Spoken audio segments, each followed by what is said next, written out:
الحمد لله رب العالمين والصلاة والسلام على أشرف الأنبياء والمرسلين وعلى آله وصحبه ومن استنى بسنته إلى يوم الدين. اللهم اجعلنا منهم ومن الذين آمنوا وعملوا الصالحات وتواصوا بالحق وتواصوا بالصبر آمين يا رب العالمين. ثم أما بعد، كل من عليها فان ويبقى وجه ربك ذو الجلال والإكرام فبأي آلاء ربكما تكذبان. رب اشرح لي صدري ويسر لي أمري واحلل عقدة من لساني يفقهوا قولي آمين يا رب العالمين. ثم أما بعد، اللہ تعالیٰ نے انسان کی فطرت میں ایک خواہش ڈالی ہے، ہمیشگی کی خواہش. انسان کسی ٹیمپرری گھر میں نہیں رہنا چاہتا، اس کو چاہت ہوتی ہے کہ اپنا گھر ہو اور اس میں وہ ہمیشہ رہے. انسان کو خواہش ہوتی ہے کہ اس کی جوانی ہمیشہ رہے. جب انسان کوئی چیز خریدتا ہے تو ایسی چیز خریدنے کی کوشش کرتا ہے جو بہتر بھی ہو. دو الفاظ عربی میں استعمال ہوتے ہیں، خیرون و ابقا، بہتر کوالٹی کی ہو اور ڈیوریبل ہو، پائیدار ہو، لاسٹنگ ہو. اسی چیزوں کو سامنے رکھ کر انسان گاڑی لیتا ہے، گھر کے مٹیریل یوز کرتا ہے، کپڑا استعمال کرتا ہے. ان سب چیزوں کو دیکھ کے الیکٹرانکس لیتا ہے، فون وغیرہ لیتا ہے. دو چیزیں سامنے ہوتی ہیں، خیرون و ابقا، بہتر ہو اور ڈیوریبل ہو، پائیدار ہو. اسی چیز کا ذکر اللہ تعالیٰ نے جنت کے ضمن میں کیا ہے. وما عند اللہ خیر و ابقا للذین آمنوا، جو اللہ کے پاس ہے وہ اصل میں بہتر ہے اور وہ زیادہ دیر تک باقی رہے گا. یہ خواہش جو اللہ تعالیٰ نے انسان کے دل میں ڈالی ہے، اسی کے ضمن میں ہم جب ڈیزائن کرتے ہیں تو ہمیں گھڑی ایسی چاہیے کہ وہ ہمیشہ چلتی رہے. ایڈز آتے ہیں، a diamond is for ever, right. ہمیں چاہیے کیوں یہ چیزیں، اور گولڈ ہے، یہ ہے، اس کو دوبارہ شائن کرنا کہ وہ دوبارہ سے نیا لگے. لیکن آپ جتنی بھی چیزوں کو نیا رکھنے کی کوشش کریں، یا تو اس کی ماہیت میں پرانگی آ جائے گی، باسی ہونی شروع ہو جائے گی، اس کی شائن چلی جائے گی، اس کی شو ختم ہوتی چلی جائے گی. لیکن آپ اس کو بالکل نیا ہی رکھیں، جیسے ابھی بنی ہے، نیا بھی رکھیں، آپ کے ذہن میں وہ پرانی ہو جائے گی.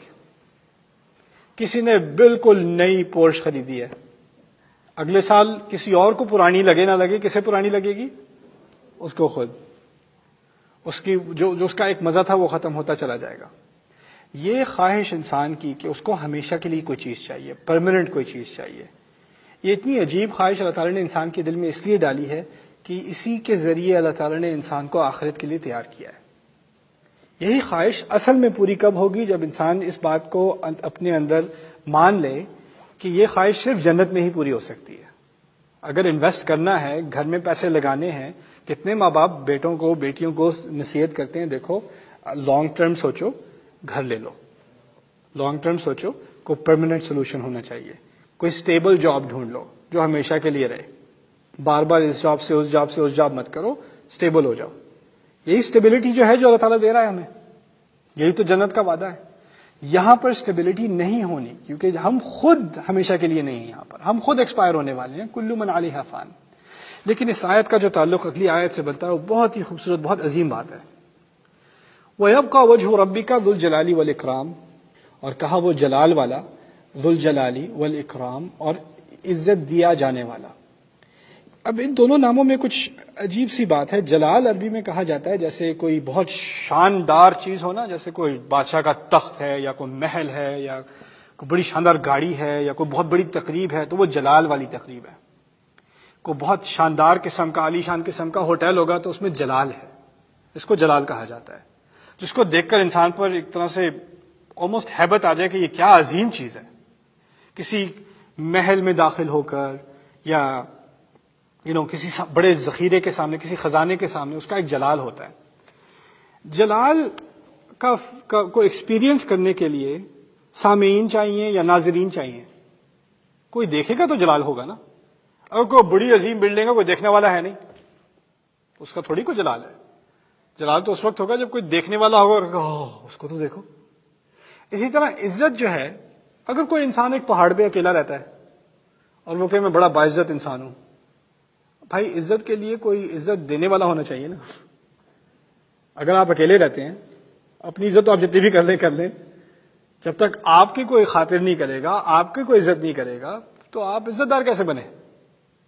تو ان دونوں چیزوں میں ایک ڈیپینڈنسی ہوتی ہے، یعنی وہ خود سے ایگزسٹ نہیں کرتی. جلال خود سے نہیں رہتا.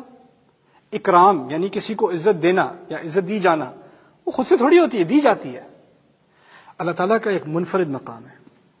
پہلے کہتے ہیں اس زمین پر جو بھی ہے اس نے مر جانا ہے، ختم ہو جانا ہے، پھر تیرے رب کی شکل پھر بھی رہے گی، اور پھر بھی جلال والی ہوگی، پھر بھی عزت والی ہوگی۔ عزت دینے والا کوئی بچے نہ بچے، جلال کے سامنے کھڑے ہو کر کسی کی ہیبت میں آ جانا، وہ ہو نہ ہو اس کا پھر بھی جلال ہے۔ اس بات سے بڑی عظیم بات سامنے آتی ہے، کبھی کبھی انسان اپنی جہالت میں سوال پوچھتا ہے، اللہ کو ہماری نوازوں کی کیا ضرورت ہے؟ اس کا جواب ان آیات میں ہے۔ اللہ تعالیٰ کو نہ تمہارے شکر کی ضرورت ہے، نہ تمہاری تعریف کی ضرورت ہے۔ تم کرو نہ کرو ویسے ہی حمید ہے، محمود نہیں ہے، حمید ہے۔ حمید کا معنی ہے تم حمد کرو نہ کرو، حمد اس کی ویسے ہی ہے۔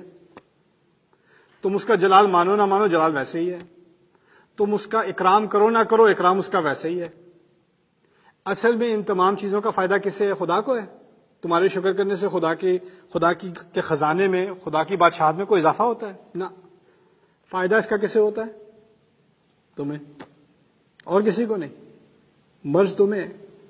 کبریا، بڑائی اصل میں صرف خدا کے لیے، اللہ تعالیٰ کے لیے۔ انسان جب تک شکر نہیں کرے گا اپنے اندر سے کبریا کو نہیں نکال سکے گا۔ لہ الکبریاء فی السماوات والارض، کبریا اصل میں بڑائی صرف اسی کی ہے، آسمانوں میں بھی زمین میں بھی۔ جب تک انسان شکر گزار نہیں بنے گا اپنی انا سے نہیں بھاگ سکتا، اور جب تک وہ اپنی انا میں مگن رہے گا اپنے لیے تباہی کرے گا، انسانیت کے لیے تباہی کرے گا۔ شکر گزاری اس کا اصل حل ہے۔ اب دیکھیں لوگ جب اپنی فکر کرتے ہیں، لالچ میں آ جاتے ہیں، حرص میں آ جاتے ہیں، انا میں آ جاتے ہیں، اس کو کسی اور کی فکر نہیں ہوتی۔ میں قرآن کیا کہتا ہے؟ وَلَئِن شَكَرْتُمْ لَأَزِيدَنَّكُمْ، تمہیں اپنے لیے زیادہ چاہیے تھا نا، اگر تم شکر گزار بن جاتے میں تمہیں زیادہ دیتا اور زیادہ دیتا اور زیادہ دیتا، میں قسم کھاتا ہوں۔ اگر تمہیں واقعی زیادہ چاہیے تھا تو شکر گزار بن جاتے۔ شکر گزاری ہی اصل لالچ ہے۔ قرآن نے لالچ کا اصل فارمولا سکھایا، اگر تمہیں اپنے لیے کچھ چاہیے تو شکر گزار بنو، سب مل جائے گا۔ ان احسنتم احسنتم لانفسکم، اگر تم احسان کے درجے پر بھی پہنچ جاؤ گے، بہترین عبادت کرو گے، کس کے لیے کرو گے؟ اپنے لیے کرو گے، تمہارا اپنا فائدہ ہے اس میں۔ ومن جاہد فانما یجاہد لنفسہ، جس نے بڑی کوشش کی ہے خدا کو راضی کرنے کی، اس نے کس کے لیے کی ہے؟ اپنے لیے کی ہے، اپنے فائدے کے لیے کی ہے۔ یہاں کہا جا رہا ہے کہ اس کو تمہاری کوئی ضرورت نہیں ہے۔ جب وہ کہہ رہا ہے کہ کون کون سی نعمتوں کا تم انکار کرو گے، تم تو بچو گے بھی نہیں، تم نے تو رہنا بھی نہیں ہے، پھر بھی تم سمجھتے ہو کہ تم اللہ تعالیٰ کی نعمتوں کا انکار کر سکتے ہو، اللہ تعالیٰ کی قدرتوں کا، اس کی طاقت کا انکار کر سکتے ہو۔ سب سے بڑی ہماری کمزوری موت ہی تو ہے۔ اس نے موت بھی اس نے قدرنا بینکم الموت وما نحن بمسبوقین، ہم ہی تو ہیں جس نے تمہاری موت کے وقت مقرر کیے ہیں، اور ہم سے آگے کوئی نہیں نکلنے والا، اس سے بھاگنے والا کوئی بھی نہیں ہے۔ وَيَبْقَى وَجْهُ رَبِّكَ ذُو الْجَلَالِ وَالْإِكْرَامِ، کچھ بھی نہیں رہے گا، اللہ تعالیٰ رہے گا۔ فَبِأَيِّ آلَاءِ رَبِّكُمَا تُكَذِّبَانِ۔ اب دیکھیں یہ سب کہنے کے بعد سارا مقصد، اب تمام آیات کا ایک ہی مقصد ہے، ایک ہی یونیفائڈ پرپس ہے۔ وہ کیا ہے؟ انسان کو شکر گزار بنانا، انسان میں سے کبر نکالنا، انسان کی اپنی انا کو نیچا کرنا۔ اس کی آخری مرحلہ اس کا کیا ہے کہ انسان اس بات کا اعتراف کر لے کہ وہ محتاج ہے۔ تو کیا کہا ہے؟ يَسْأَلُهُ مَنْ فِي السَّمَاوَاتِ وَالْأَرْضِ كُلَّ يَوْمٍ هُوَ فِي شَأْنٍ۔ یہ آخری بات کہی ہے۔ اب جو بھی زمین میں ہے اور جو بھی آسمانوں میں ہے اور جو بھی زمین میں ہے وہ اسی سے مانگتا رہتا ہے۔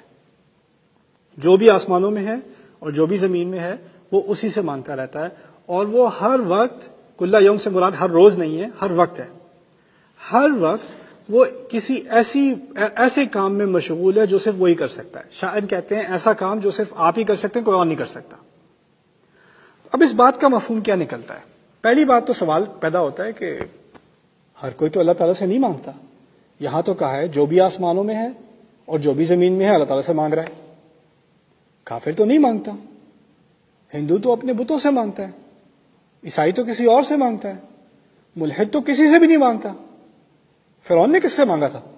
اس نے تو کبھی کچھ نہیں مانگا۔ تو یہ کیسے دعویٰ کیا جا رہا ہے کہ جو بھی ہے وہ مانگتا ہے؟ اس سے اصل میں بات دو نکلتی ہیں۔ سوال جو عربی میں لفظ آتا ہے نا، سوال یا سائل، اس کا اردو سے معنی متقارب ہے۔ کس طرح کہ سائل صرف پوچھنے والے کے لیے نہیں لیکن محتاج کو بھی کہتے ہیں۔ ہر کوئی یہاں معنی یہ ہیں جو بھی آسمانوں میں ہے یا جو بھی زمین میں ہے وہ ابھی اور ہمیشہ سے ایسا ہی رہے گا, محتاج ہی رہے گا اس کا, وہ اس کی مدد مانگتا ہی رہے گا. آپ فرعون ہوں یا کوئی اور ہوں, آپ کے دل نے بار بار اللہ تعالیٰ سے بھیک مانگ کر اگلی دھڑکن مانگنی ہے, بھیک مانگ کر اگلی سانس مانگنی ہے آپ کی لنگز نے. ایسا ہی ہونا ہے. آپ کی آنکھوں کو دیکھنے کے لیے ہر لمحے اللہ تعالیٰ کی مدد کی ضرورت ہے. یہ آٹومیٹک نہیں چل رہی, اس میں کوئی بیٹری ایسی نہیں لگی ہوئی کہ یہ خود سے چلتی رہیں. کل یوم ہوا فی شأن, ہر مرحلے میں صرف وہی وہ کچھ کر رہا ہے جو وہی کر سکتا ہے, کوئی اور کر ہی نہیں سکتا. وہ چاہے تو یہ سب ابھی روک دے, سب ختم ہو جائے. آپ مجھے بتائیں, سب چیزیں انسان کے پاس ہوں, پیسہ ہو, شہرت ہو, دولت ہو, مقام ہو, طاقت ہو, اللہ صحت لے لے, کیا بچا؟ بولنے کی صلاحیت لے جائے, چلنے کی صلاحیت لے جائے, بازو لے جائے, کان لے جائے, آنکھیں لے جائے, کیا کر لیں گے؟ کہاں گئی ساری طاقت, کہاں گئے سارے پیسے؟ میرا پروفیشن ٹیچنگ کا ہے, اگر یہ زبان نہ رہے تو میں نے کیا کرنا ہے؟ کسی کا پروفیشن ہے ٹیکسی ڈرائیور ہے, اس کی آنکھیں نہ رہے, اس نے کیا کرنا ہے؟ کیا کر لے گا؟ کوئی ہے سائنٹسٹ ہے, اس کا ذہنی توازن نہ رہے, وہ کیا کر لے گا؟ ختم.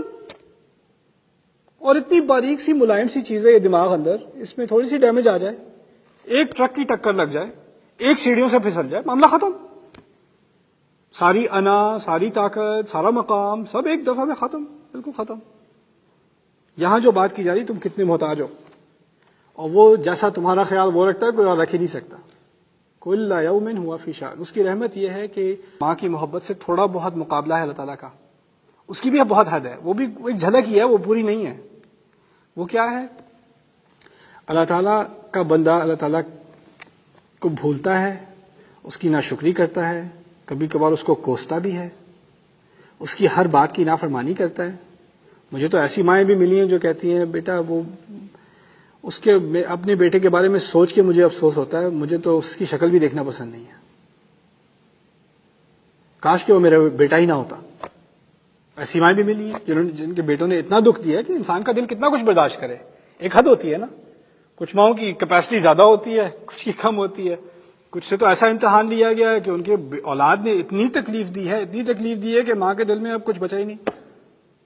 اس نے چھوڑ دیا, اور تکلیف میں برداشت کر نہیں سکتی, تم نے جو کرنا ہے کرو, انا للہ و انا الیہ راجعون. ایسا بھی ہوتا ہے, اللہ تعالیٰ نہیں چھوڑتا.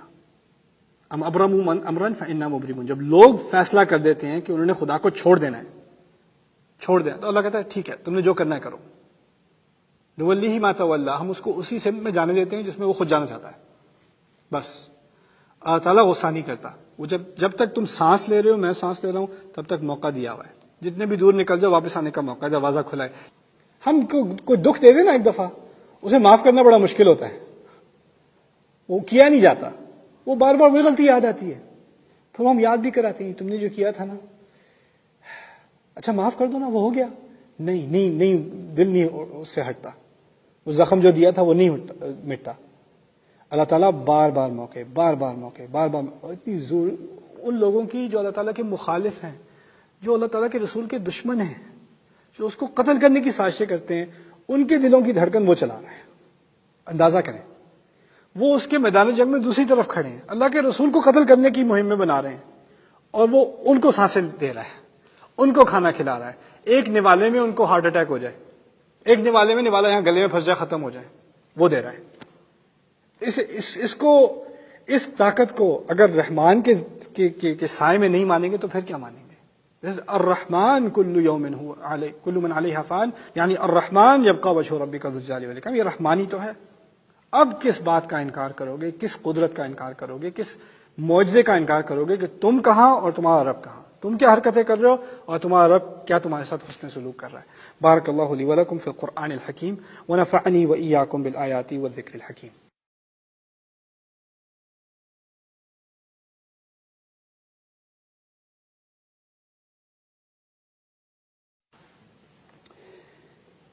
اعوذ باللہ من الشیطان الرجیم, بسم اللہ الرحمن الرحیم.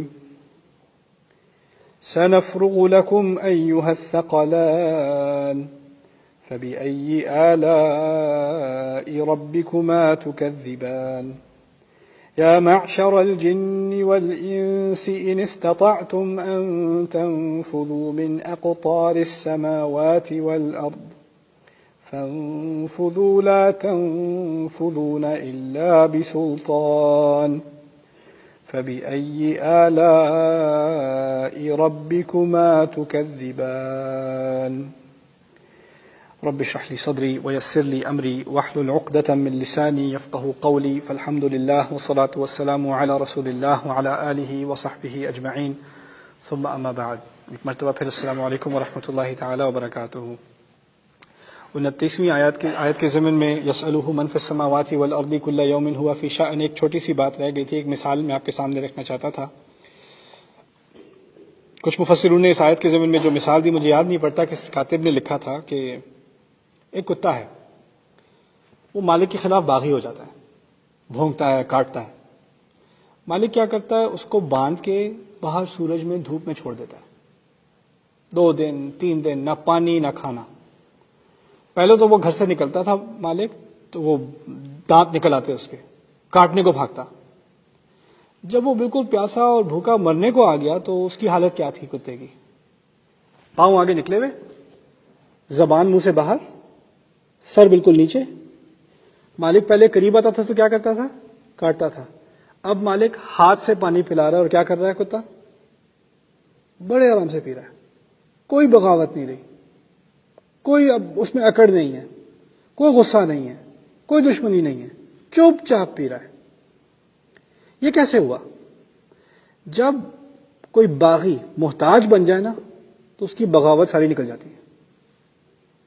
اللہ تعالیٰ بھی کہہ رہے ہیں تمہاری ساری ضرورتیں میں پوری کر رہا ہوں. اگر میں چاہتا کہ تمہیں میں اپنی اوقات دکھا دوں، کیا ہو سکتا تھا؟ تھوڑی دیر کے لیے تمہاری ضرورتیں روک دیتا. اور کون سی بڑی بات ہے؟ پانی اصبح ماؤکم غورا فمن یأتیکم بماء معین. اگر میں چاہتا تو میں تمہارا پانی ہڑپ کر لیتا زمین میں. کون پانی لا کے دے گا تمہیں؟ میں آسمان سے بادل دینے چھوڑ دوں، کیا کر لو گے؟ کہاں چلے جاؤ گے؟ مکے میں تو ایک ہی کنواں تھا نا، زمزم کا. وہ اگر ڈرائی ہو گیا کیا کر لو گے تم لوگ؟ کہاں جاؤ گے؟ فمن یأتیکم بماء معین. اللہ تعالیٰ بتا رہے ہیں کہ اس کے ہاتھ میں یہ تمام، اس کی قدرت میں یہ تمام ریسورسز ہیں جس کے بغیر ہم سروائیو نہیں کر سکتے. ہمارا انحصار ان چیزوں پر ہے، لیکن وہ ہم سے یہ چیزیں نہیں چھینتا. وہ اور طریقے سے ہمیں سیدھا کرنا چاہتا ہے. اس طریقے سے نہیں، اس طریقے سے جانور کو سیدھا کیا جاتا ہے. تم انسان ہو، تمہیں الفاظ سے سیدھا کرنا ہے، تمہیں قرآن کے ذریعے سیدھا کرنا ہے. وہ پہلی بات جو میں نے آپ کو بتائی تھی نا، وہ لوگ کہتے ہیں جب تک ہمیں سزا نہیں دو گے تب تک ہم کیوں مانیں؟ اللہ تعالیٰ بتا رہا ہے دیکھو سمجھنے کی بات ہے، سمجھ جاؤ، انسان بن جاؤ. اس طرح ہمارے یہاں کہتے ہیں انسان بن جاؤ. یہ واقعی انسان بن جاؤ والی بات ہے. انسان بن جاؤ سے مراد شکر گزار بن جاؤ. اب اگلے سین میں ہم پہنچنا شروع ہو گئے. یہ ہے قیامت کے دن کا سین. ابھی تو تم ناشکرے رہے ہو اور تم محتاج رہے ہو، لیکن تمہیں اس بات کا احساس ہی نہیں ہے. لیکن ایک دن آنے والا ہے جب تمہاری خیر نکلے گی. اس کا میں آپ کو ایک مثالی پہلے قصہ کھینچ دوں، پھر اس کے بعد اس آیت کے بارے میں کچھ بتاؤں گا. ٹیچر ہوتا ہے کلاس میں بیٹھا، کبھی ہوم ورک چیک کر رہا ہوتا ہے. ایسے پیچھے 2 لڑکے بیٹھے بات کر رہے ہیں. ٹیچر ایسے کر رہا ہے، سارے چپ، کام کرو. پھر دوبارہ کام میں لگ گیا. وہ دونوں پیچھے دوبارہ گپ شپ آپس میں لڑنا شروع ہو گئے. کچھ کیا. پھر ٹیچر ان میں سے ایک کو کہتا ہے عبد الکریم کلاس کے بعد آ کے مجھ سے ملنا. فوراً نہیں سزا دی. کلاس میں ابھی 20 منٹ رہ گئے. اس نے ابھی سے کہہ دیا بعد میں جب سب چلے جائیں گے نا تمہارے لیے میں نے الگ سے بات کرنی ہے. وہ 20 منٹ اس پہ کیسے گزریں گے؟ اس کو آخرت یاد آ جائے گی ان 20 منٹ میں، کیونکہ اس کو ابھی سزا ملی نہیں ہے لیکن ملنے والی ہے. اور اس وقت نہ ٹیچر ہوم ورک چیک کر رہا ہوگا، نہ اس کو کسی اور طرف کسی مشغولیت میں وہ ڈسٹریکٹ ہوگا. اب تو تمہیں 100% اٹینشن تمہیں کو ملے گی. اب تو کہیں اور نہیں جانا. جیسے کبھی کبھی والدین کا ہوتا ہے نا، بچے سارے ہیں، شور مچ رہا ہے، چپ ہو جاؤ چپ ہو جاؤ چپ ہو جاؤ چپ ہو جاؤ. کوئی نہیں چپ ہو رہا.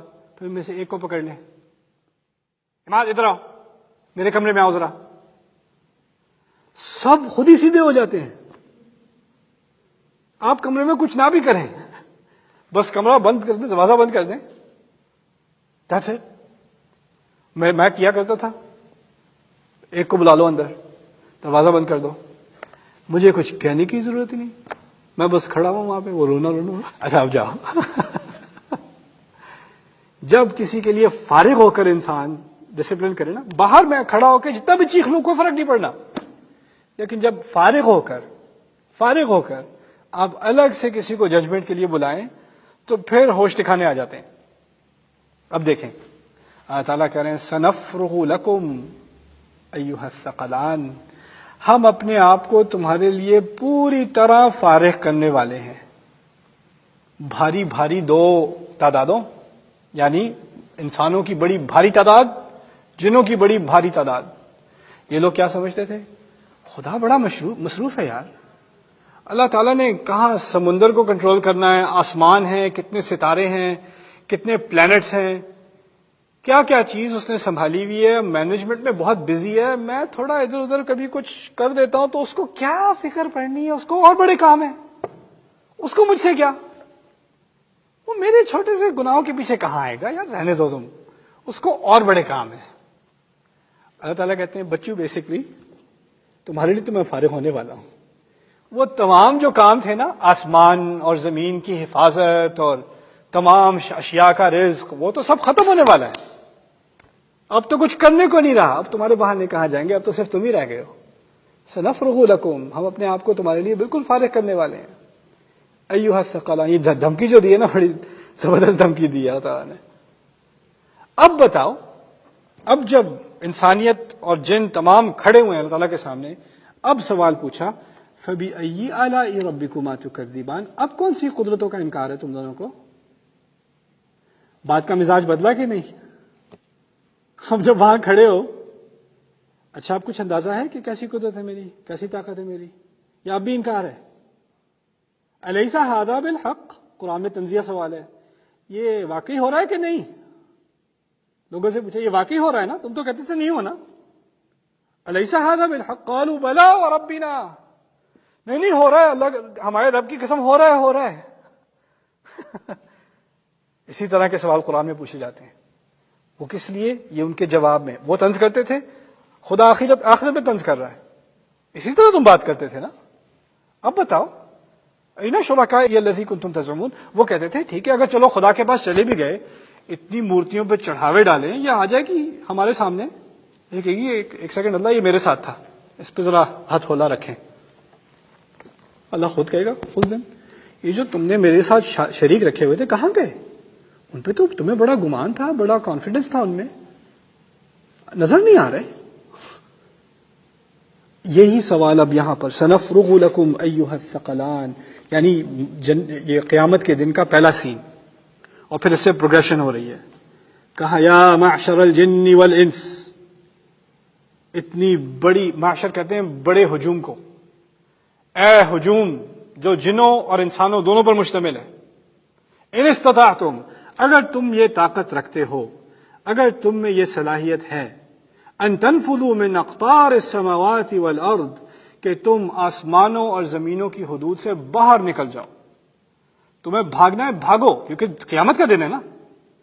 اس آیت کو لوگوں نے سمجھا نہیں ہے، لوگ سمجھتے ہیں یہ آیت ہے کہ اللہ تعالیٰ نے کہا ہے کہ ہم کبھی آسمان پہ نہیں پہنچ سکتے، تو یہ چاند پہ جو پہنچے یہ کفر ہے، قرآن کی آیت کا کفر ہے۔ یہ ابھی کی بات نہیں ہو رہی انسان، سنفرغ لکم ایھا الثقلان، آیت کو اپنے سیاق میں پڑھنے کی ضرورت ہوتی ہے۔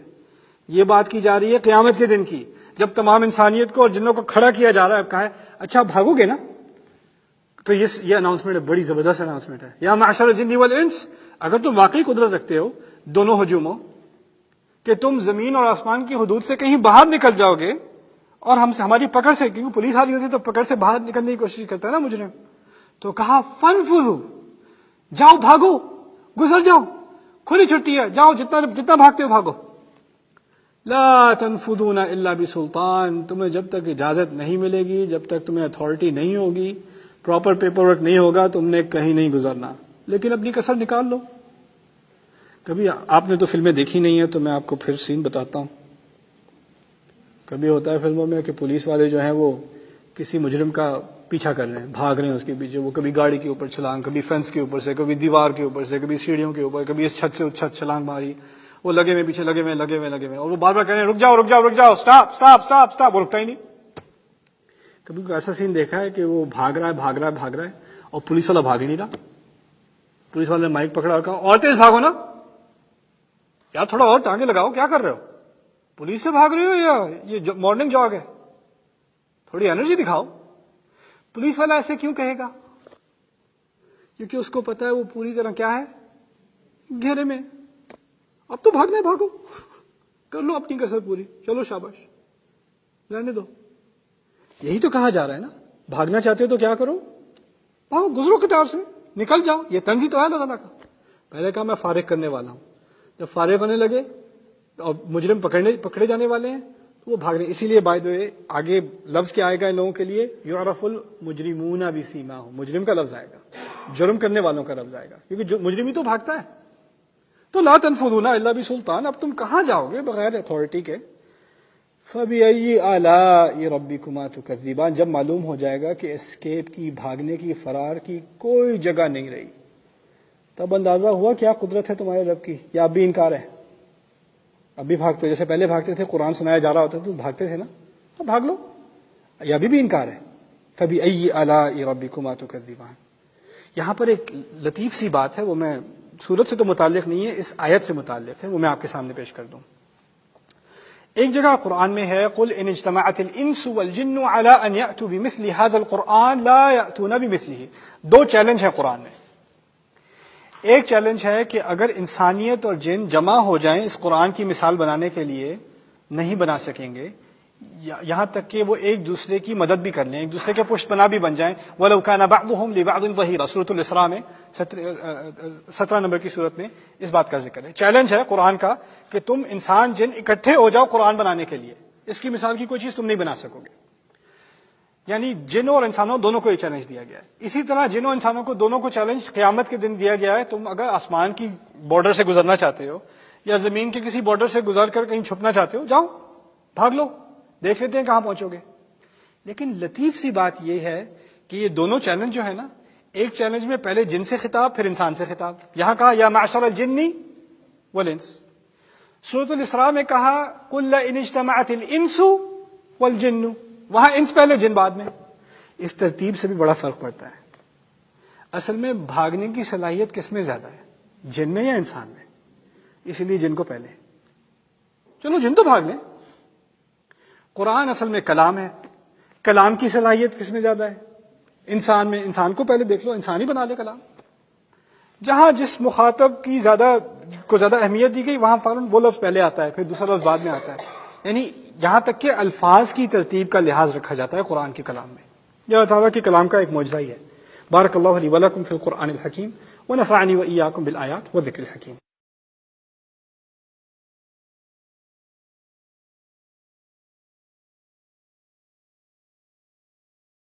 الحمد للہ والصلاة والسلام علی رسول اللہ وعلی آلہ وصحبہ اجمعین. السلام علیکم ورحمۃ اللہ وبرکاتہ. يرسل عليكما شواظ من نار ونحاس فلا تنتصران فبأي آلاء ربكما تكذبان.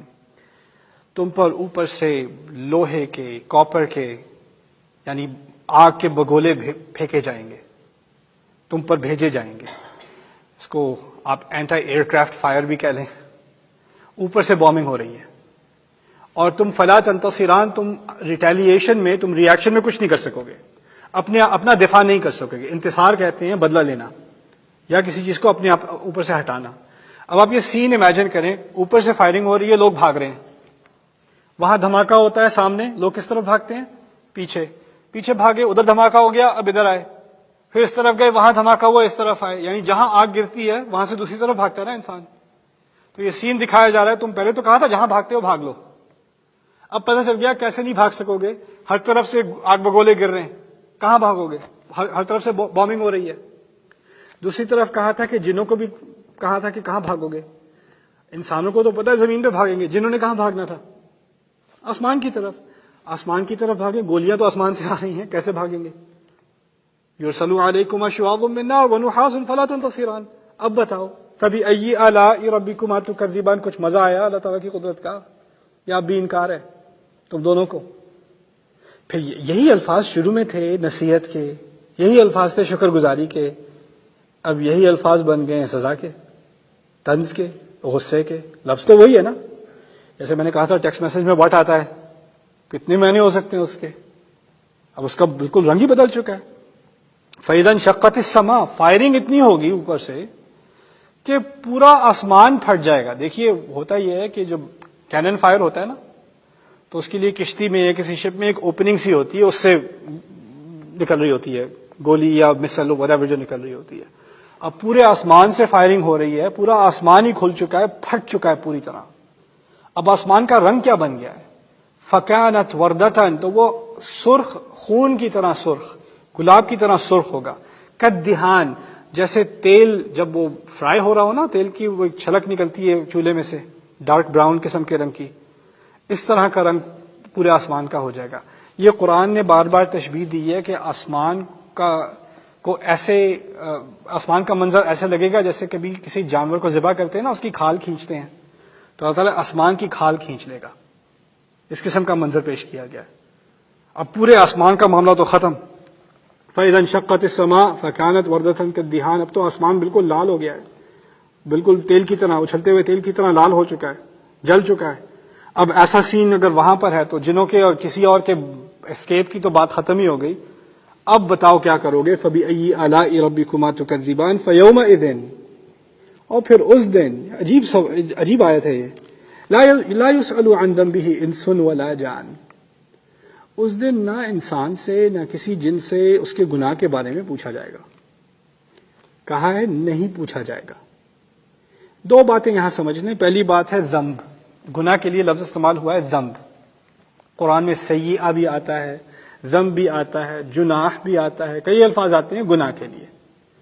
یہاں پر جو لفظ استعمال ہوا آثام بھی آتا ہے، یہاں پر آیا ہے ذنب. ذنب اصل میں عربی میں نکلتا ہے ذنب سے، ذنب کہتے ہیں دم کو، اور عربی زبان میں عزت ناک اور بےزتی دم.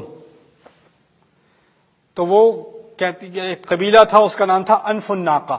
انف الناقہ کے معنی ہیں اونٹ کی ناک، یعنی اونٹ کا فخر. یعنی ہم اتنے فخر والے لوگ ہیں، ہماری ناک اتنی اونچی جیسے کس کی؟ اونٹ کی ناک. تو یہ ان کا کہنے کا ایک اسلوب تھا. ان کے مذاق میں جو لوگ شعر بناتے تھے ان کو کہتے تھے ذنب الناقہ، اونٹ کی دم. ذنب ایسے گناہ کو کہتے ہیں جس سے آپ کو ایک احساس ہوتا ہے کمتری کا، آپ کو ندامت ہوتی ہے، آپ کو شرم آتی ہے اس بات کی آپ نے ایسی بات کی. اور ذنب انسان کے لیے مختلف ہوتی ہے. دیکھیے کچھ گناہ ہیں جو سب کے لیے گناہ ہیں. ایک آدمی ہے جو ہر صبح نماز اذان سے پہلے پہنچ جاتا ہے، مسجد وہی کھولتا ہے. ایک آدمی ہے جس نے 10 سال سے نماز ہی نہیں پڑھی.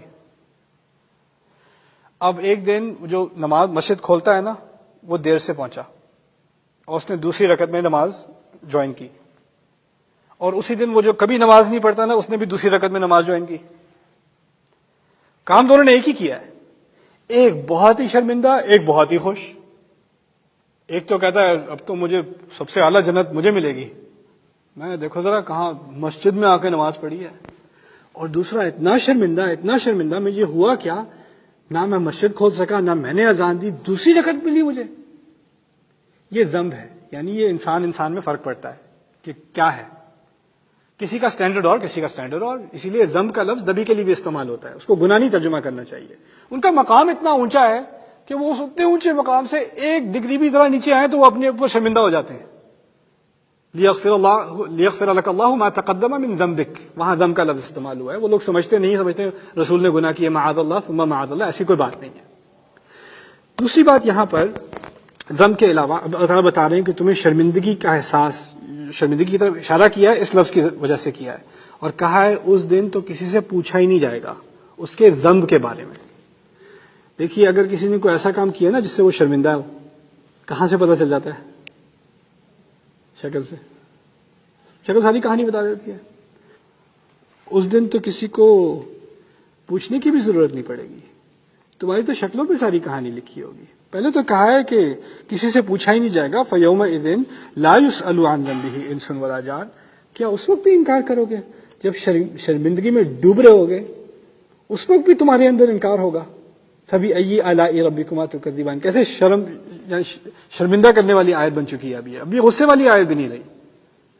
اس وقت کیا انکار کرو گے؟ اس وقت تمہاری انا کہاں گئی؟ اس وقت تمہارا تکبر کہاں گیا؟ اب وہ بات واضح کر دی جس کی طرف اشارہ کیا تھا. یعرف المجرمون بسیماہم. مجرم تو اپنے چہروں کی پیشانیوں سے پہچانے جائیں گے. ساری کہانی تو شکل پہ لکھی ہوگی. کچھ لوگوں نے اس کو لفظی لیا ہے کہ واقعی لکھا ہوگا. میرے نزدیک یہ چہرے کی سٹریس یا ڈپریشن یا جو ایک گلٹی لک ہوتا ہے نا اس کے بارے میں اشارہ کیا جا رہا ہے. تو جو کرمنل ہوں گے وہ تو اسی طرح، کیونکہ اس کی متضاد جو قرآن میں دوسری جگہ تصویر کھینچی گئی ہے، وجوہ یومئذ ناظرہ الی ربہا ناظرہ، ایسی شکلیں بھی ہوں گی جو بالکل روشن کھلی ہوئی اپنے رب کی طرف دیکھ رہی ہیں. اور یہ دوسری طرف ہے یعرف المجرمون بسیماہم. لیکن جو یہاں پر تعبیر کی گئی ہے بہت ڈراؤنی ہے. ایک تو وہ اپنی پیشانی سے پہچانے جائیں گے. اب تو یہ شرمندگی والی بات ہے، لیکن اب شرمندگی سے اور ڈراؤنی بات بھی ہوگی. ایک تو شرمندگی ہوتی ہے کہ ہینڈ کف لگے ہوئے ہیں، کرمنل کے کپڑے پہنے ہوئے ہیں، جیل میں پھینکے جا رہے ہو، وہ شرمندگی والی بات ہے. لیکن سزا والی بات اور ہے. فَيُؤْخَذُ بِالنَّوَاصِي وَالْأَقْدَامِ. تو وہ اپنے ماتھے اور پیروں سے پکڑے جائیں گے. یہ کیا مطلب ہے ماتھے اور پیروں سے پکڑے جائیں گے؟ دیکھیں میں آپ کو بتاتا ہوں. پرانے زمانے میں، آج کل تو آپ میٹ سٹور جا کے پیکٹ بنے ہوتے ہیں گوشت کے، بون لیس اور بگ کٹ اور ڈبل منسڈ اور whatever else، ٹھیک ہے. اس زمانے میں جب جانور کو ذبح کرتے تھے تو پہلے کھال بھی نہیں کھینچتے تھے. پہلے پورے جانور کو لکڑی پہ باندھ دیتے تھے. سر کو ادھر باندھا، پیروں کو ادھر باندھا اور اٹھا کے لے جا رہے ہیں جانور کو، اور پھر اسی کو یعنی آگ کے اوپر ڈال کے کھال کھینچ کے اسی کو وہیں پہ روسٹ کر رہے ہیں پورے جانور کو. جب کہا گیا ہے نا کہ سر سے اور پیروں سے پکڑا جائے گا، سر سے اور پیروں سے کسے پکڑا جاتا ہے؟ جانور کو. کب پکڑا جاتا ہے؟ جب اس کو آگ کے اوپر روسٹ کرنا ہوتا ہے. بات سمجھ لیں. یہ جب کہا جا رہا ہے نا کہ وہ پہلے تو اپنے چہروں سے پہچانے جائیں گے، پیروں کی نشانیوں سے، اور اس کے بعد ان کو جانوروں کی طرح، جن جانوروں کو بھونا جاتا ہے ان کی طرح پکڑا جائے گا. یہ اس بات کی طرف اشارہ ہے کہ اس دنیا میں ان کو دعوت دی جا رہی تھی کہ تم انسانوں کے طریقے سے مسلمان بن جاؤ، ہدایت پالو. انسانوں کا طریقہ کیا ہے؟ بات کو سنو، سمجھو، اس پر اعتماد کرو اور اس نتیجے پر پہنچو. لیکن تم نے بار بار اصرار کیا جب تک دیکھوں گا نہیں مانوں گا نہیں. اللہ تعالیٰ کہتے رہے ہیں کہ دیکھنے اور ماننے والے تو جانور ہوتے ہیں. اگر تمہیں جانور بننے کا اتنا ہی شوق ہے تو ٹھیک ہے، تمہارے ساتھ سلوک بھی جانوروں والا ہی. فَيُؤْخَذُ بِالنَّوَاصِي وَالْأَقْدَامِ. یہاں یہ بات کہنے کی بہت ضرورت ہے کہ یہ وہ لوگ ہیں جنہوں نے شیاطین کے ساتھ مل کر نبی کے خلاف سازشیں کی، ان کو قتل کرنے کی کوشش کی، ان کے مشن، ان کے قرآن کا نہ صرف انکار کیا، قرآن کا مذاق اڑایا، قرآن کے خلاف کیمپیننگ کی، وہ بھی حقیقت جاننے کے بعد جانوروں جیسا بیہیویئر کیا. کہتے ہیں عربی میں ہے الجزاء من جنس العمل. یہ قرآن کا بڑا قاعدہ ہے. جو سزا ہوتی ہے وہ جرم کے بالکل مطابق ہوتی ہے. یہ صرف اسی کی بات نہیں ہو رہی جس نے کبھی کوئی انکار کیا دین کا. نہیں نہیں نہیں نہیں، جس نے نبی سے دشمنی کی، قرآن کا براہ راست نہ صرف انکار کیا، اس کے خلاف مخالفت کی، اس کی سزا کی بات اب شروع ہو رہی ہے. فَبِأَيِّ آلَاءِ رَبِّكُمَا تُكَذِّبَانِ. پھر اب تم کون سی قوتوں کا انکار کرو گے؟ جلنے کے لیے لے جائے جا رہے ہو، پھر تمہیں انکار رہے گا کہ کیا کس کے پاس؟ اس وقت تو تم بھیک مانگ رہے ہو کہ کچھ رحم کھا لو، کچھ رحم کھا لو. دوسری بات یہاں پیشانی اور پیروں کے بارے میں سمجھ لیجئے. پیشانی یہاں پر یہ ہے سوچ کی جگہ. پیر خوش چلنے کے لیے استعمال ہوتے ہیں. تم نے کیا کیا اسکیمیں بنائی اور کہاں کہاں جا کر تم نے کیا کیا سازشیں کی. تو وہ دونوں کی طرف اشارہ کر دیا. یہی تو دو تھے. پہلے تم اسکیمیں بناتے ہو، پھر جا کے کسی سے بات کرتے ہو، پھر جا کے کسی سے اور سے بات کرتے ہو. یہ نواسی استعمال کیے تھے، یہ اقدام استعمال کیے تھے. فَيُؤْخَذُ بِالنَّوَاصِي وَالْأَقْدَامِ فَبِأَيِّ آلَاءِ رَبِّكُمَا تُكَذِّبَانِ. یہی تو ہے هَٰذِهِ جَهَنَّمُ. یہی تو ہے جہنم. دیکھ لو. اب سین کھینچا گیا، ابھی تو پکڑے گئے تھے نا، باندھے گئے تھے. کہاں لے جا رہے ہو؟ آگ کی طرف. آگ کا کیا نام ہے؟ جہنم. یہی تو ہے. التی یکذب بها المجرمون. جس کے بارے میں مجرم کہتے تھے کوئی نہیں ہے، بھی بس کہانیاں ہیں ڈرانے کے لیے. دیکھ لو کیا ہے یہ. تو اب دیکھا یومئذ یعرف جب آگ کے سامنے کھڑا ہو جائے گا کافر، جیسے میں نے پہلے آپ سے کہا تھا، پوچھا جائے گا اس سے یہ واقعی ہو رہا ہے کہ نہیں. فذوقوا العذاب بما کنتم تکفرون، اب تو تم عذاب کا چکھو مزہ، پہلے تو تم کہتے تھے نہیں ہونا، اب چکھ لو. دوسری جگہ کہا ذق انک انت العزیز الکریم، نہیں نہیں آپ تو بڑے عزت دار ہیں، آپ تو بڑی شے ہیں، آپ ذرا چکھ لیں. یعنی تنزیہ طور پہ کہا جا رہا ہے. اب یہاں کہا گیا ہے یطوفون بینہا و بین حمیم آن، جس کی آخری بات ابھی میں جہنم کے بارے میں کہہ دوں. کہتے ہیں طواف کریں گے جہنم میں، طواف کریں گے. طواف کس چیز کا نام ہے؟ جہاں شروع ہوئے تھے وہیں واپس آنا، اسے طواف کہتے ہیں. کعبے کا طواف اس لیے کہ جہاں آپ شروع ہوتے ہیں وہیں بار بار واپس راؤنڈ ٹرپ کرتے ہیں نا، اس کو طواف کہا جاتا ہے. یہاں طواف کا مطلب ہے ایک سٹارٹنگ پوائنٹ ہے، ایک اینڈنگ پوائنٹ ہے. اب آ کے پھر ادھر واپس، پھر ادھر، پھر واپس، پھر آگے، پھر واپس. طواف سے مراد یہاں یہ ہے، کہہ دیا کون سے دو مقام ہیں؟ ایک طرف جہنم آگ، ایک وہ ٹارچر، دوسری طرف حمیم ابلتا ہوا پانی. آن کہتے ہیں فوراً جو ایک ہوتا ہے نا آہستہ آہستہ بوائل ہو رہا ہے، چھوٹے چھوٹے اس میں ببلز آ رہے ہیں.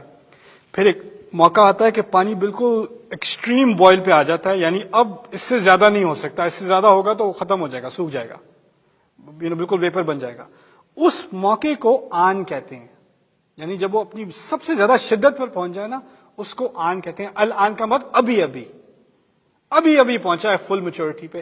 کہا جا رہا ہے ایک طرف آگ ہوگی، آگ سے اتنا جل رہا ہوگا، چیخ رہا ہوگا، چلا رہا ہوگا، پانی پانی پانی، دور پانی نظر آئے گا، بھاگتا ہوا پانی کی طرف جائے گا. جیسے ہی وہ پانی کی طرف جا رہا ہوگا، جاتے جاتے جاتے وہ فل بوائل پہ پہنچ گیا. اب وہ اس پہ انڈیلا جا رہا ہے. اب جب وہ انڈیلا جا رہا ہے، کسی طرح اس پانی سے بچا لو، دوسری طرف آگ کی طرف، پھر واپس اس پانی کی طرف، پھر واپس اس آگ کی طرف، پھر اس پانی کی طرف، یہی چکر لگاتا رہے گا. یہی اس کی قسمت ہے. اب یطوفون بینہا و بین حمیم آن، یہ پیر ہی استعمال ہو رہے ہیں نا، وہی پیر جو ادھر سے ادھر جا کر سازشوں میں استعمال ہوتے تھے. اب اس کی سزا مل رہی ہے. اس سے گھنونی، اس سے ڈرونی شاید ہی کوئی قرآن میں مثال ہو جہنم کے ٹارچر کی. اور یہ ان لوگوں کے لیے اب کہی گئی ہے. سورت کے آخر میں آپ کو بتاؤں گا اس کا مقصد کیا ہے، یہ بتایا کیوں ہمیں اتنی اتنی ڈرونی بات. اس سے تو دل خراب ہوتا ہے سن کے. اس کو تو سمجھنے کی ضرورت ہے یہ کہا کیوں گیا ہے. انشاءاللہ اس پہ ایکچولی اگلی نشست میں اس کے بارے میں بھی کچھ بحث کر لیں گے آگے چلنے سے پہلے. بارک اللہ لی ولکم. السلام علیکم.